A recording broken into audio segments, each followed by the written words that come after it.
Hi, I'm about to read a poem. It's old. I might have wrote it 10 years ago, but I want to dedicate it to an unknown person who died at a basketball game in the projects one summer. Nursery crimes. Little boy dead in a coffin. The rich undertaker paid in Harlem. The mother drowned in her tears and borrowed the money to pay the rich undertaker for the little boy dead in the coffin.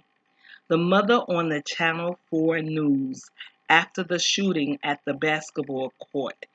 This how she got the money to pay for the coffin to pay the rich undertaker where the little boy lay in the coffin.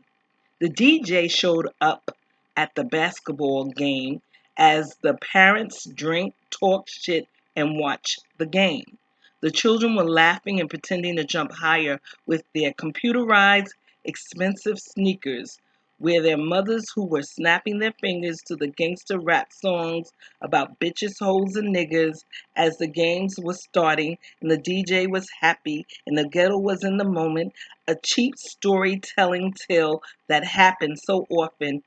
A fight between colors of poverty erupted, or a fight between fake possessions which no one owns but a lifetime of rental.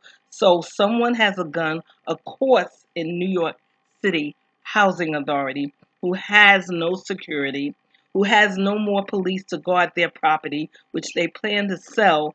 So there is little care in the city that plans for its people to pay for their hell.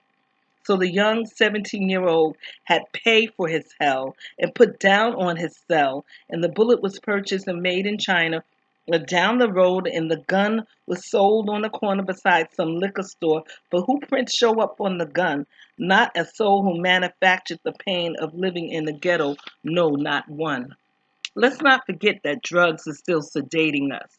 Drugs are still the demise of our destruction, a part of the corruption. Young hands feeling the suction, the little boy in the coffin, the young mess of a man in the jail cell, the mother arrives in the crazy house, the bullet lands in the cement, the basketball plays next week, the DJ gets an eviction notice so he plays in the street, the cops gets paid, the minister prays, the drugs get sold, and the misery stays.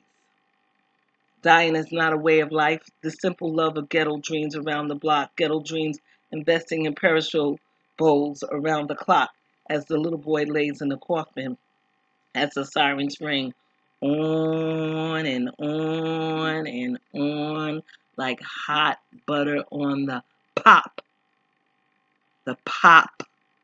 popcorn.